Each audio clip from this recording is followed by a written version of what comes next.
제13장.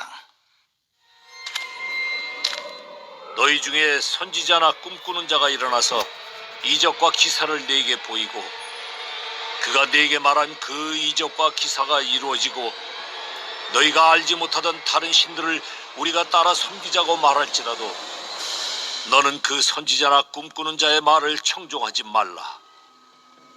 이는 너희의 하나님 여호와께서 너희가 마음을 다하고 뜻을 다하여 너희의 하나님 여호와를 사랑하는 여부를 알려하사 너희를 시험하심이니라. 너희는 너희의 하나님 여호와를 따르며 그를 경외하며 그의 명령을 지키며 그의 목소리를 청종하며 그를 섬기며 그를 의지하며 그런 선지자나 꿈꾸는 자는 죽이라. 이는 그가 너희에게 너희를 애굽 땅에서 인도하여 내시며 종되었던 집에서 속량하신 너희의 하나님 여호와를 배반하게 하려 하며 너희의 하나님 여호와께서 네게 행하라 명령하신 도에서 너를 꿰어내려고 말하였습니다. 너는 이같이 하여 너희 중에서 악을 제할지니라. 내 어머니의 아들 곧 내 형제나 내 자녀나 내 품의 아내나 너와 생명을 함께하는 친구가 가만히 너를 깨어 이르기를 너와 네 조상들이 알지 못하던 다른 신들 곧 네 사방을 둘러싸고 있는 민족 혹 네게서 가깝든지 네게서 멀든지 땅 이 끝에서 저 끝까지에 있는 민족의 신들을 우리가 가서 섬기자 할지라도 너는 그를 따르지 말며 듣지 말며 긍휼히 여기지 말며 애석히 여기지 말며 덮어 숨기지 말고 너는 용서 없이 그를 죽이되 죽일 때에 네가 먼저 그에게 손을 대고 후에 뭇 백성이 손을 대라. 그는 애굽 땅 종되었던 집에서 너를 인도하여 내신 네 하나님 여호와에게서 너를 꿰어 떠나게 하려 한 자이니 너는 돌로 쳐 죽이라.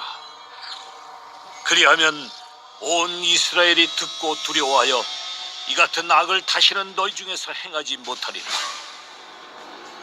네 하나님 여호와께서 네게 주어 거주하게 하시는 한 성읍에 대하여 네게 소문이 들리기를 너희 가운데서 어떤 불량배가 일어나서 그 성읍 주민을 유혹하여 이르기를 너희가 알지 못하던 다른 신들을 우리가 가서 섬기자 한다 하거든 너는 자세히 묻고 살펴보아서 이런 가증한 일이 너희 가운데에 있다는 것이 확실한 사실로 드러나면 너는 마땅히 그 성읍 주민을 칼날로 죽이고 그 성읍과 그 가운데 거주하는 모든 것과 그 가축을 칼날로 진멸하고 또 그 속에서 빼앗아 차지한 물건을 다 거리에 모아놓고 그 성읍과 그 탈취물 전부를 불살라 네 하나님 여호와께 드릴지니 그 성읍은 영구히 폐허가 되어 다시는 건축되지 아니할 것이라.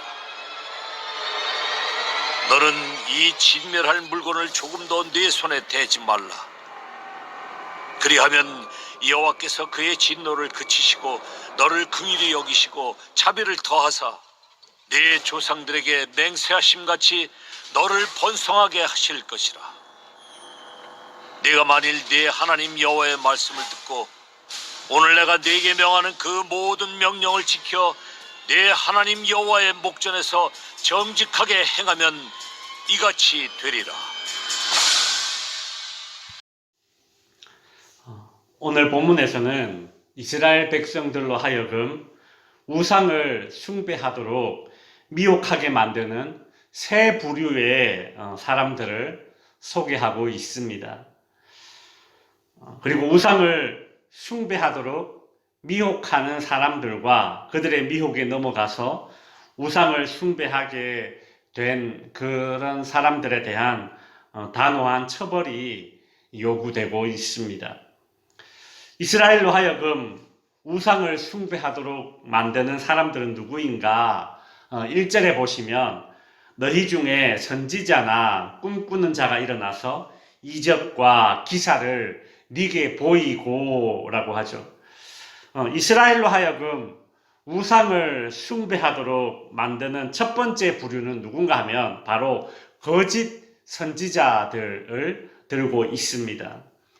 거짓 선지자들은 심지어 이적과 기사를 행하면서 이스라엘 백성들에게 다른 신들을 우리가 한번 따라 섬겨보자, 그렇게 미혹을 합니다. 그러나 이스라엘 백성들은 그들의 말에 청종하지 말아야 합니다. 5절에 보시면 하나님은 그런 거짓 선지자들에게 사형을 집행토록 요구하십니다. 성도 여러분, 우리가 어떤 기적이나 은사에 집중할 것이 아니라 그 은사를, 그 기적을 통해서 누가 드러나는가를 집중해야 합니다. 그리고 그 기적이나 은사들을 통해서 교회가 든든히 서가는 일에 도움이 되는가에 우리가 집중해야 합니다. 병이 낫고 귀신이 쫓겨가고 온갖 능력과 기적을 일으킨다고 하여도 하나님이 드러나지 않으면 그것은 미혹하는 자들입니다. 이스라엘로 하여금 우상을 숭배하도록 만드는 그 두 번째 부류는 6절에 보시면 네 어머니의 아들 곧 네 형제나 네 자녀나 네 품의 아내나 너와 생명을 함께하는 친구들을 이제 예로 들고 있습니다. 하나님은 비록 가족관계나 친한 지인들에 의해서 우상을 숭배하는 그런 상황을 지금 경고하고 있습니다. 실제로 이 인간관계에 의해서 정에 이끌려서 우상을 섬기거나 잘못된 길로 미끄러지는 경우가 참 많습니다. 하나님은 이러한 경우에도 비록 가족, 친구라 하더라도 과감하게 관계를 단절하고 거짓 선지자들의 경우처럼 사형을 집행할 것을 요구하십니다. 어떤 사람들은 여기에 대해서 하나님의 윤리적인 부분에 대해서 항변을 할 수도 있을 것입니다. 오늘날의 이 사회적 윤리적 개념으로 보면 이 율법의 명령은 참 매우 극단적인 것으로 보이기 때문입니다. 우리가 오늘날의 사회적 윤리적 개념으로는 도저히 참 받아들이기 힘든 이러한 구약의 율법들을 우리가 마주하게 될 때에 이것을 문자적으로 내가 용납할 것인가 말 것인가를 논하다가는 시험에 들게 됩니다. 이에 앞서서 우리가 해야 될 것은 무엇인가 하면 하나님께서 이토록 우상 숭배를 싫어하신다는 것과 그리고 진리는 절대 타협할 수 없다라는 사실에 우리가 집중해야 합니다. 사형은 육체를 죽이는 것이지만 우상 숭배는 영혼을 파멸하는 것입니다. 예수님은 한 손을 잃게 되더라도 혹은 눈을 잃게 되더라도 차라리 그것을 잃고 천국에 가는 것이 낫다라는 말씀을 하셨습니다. 그러니 우리가 이런 율법 조항에 대해서 문법적으로 내가 이것을 받아들일 것인가 말 것인가를 논하다가 시험 될 것이 아니라 하나님의 마음을 이해하면서 내가 하나님이 싫어하는 것을 함께 싫어해야 되겠다라는 그런 마음을 품어야 시험에 들지 않습니다. 이스라엘로 하여금 우상을 숭배하도록 만드는 세 번째 부류는 누구인가 하면 13절에 나옵니다. 어떤 불량배가 일어나서 그 성읍 주민을 유혹하여 이르기를 너희가 알지 못하던 다른 신들을 우리가 가서 섬기자. 여기서 불량배가 등장하는데 이 불량배는 성읍 주민들 전체를 미혹하여서 그 성읍 전체가 우상을 섬기도록 하였다. 이제 이렇게 말하고 있습니다. 따라서 이 불량배는 힘이 있습니다. 다른 말로 하면 영향력이 있는 사람입니다.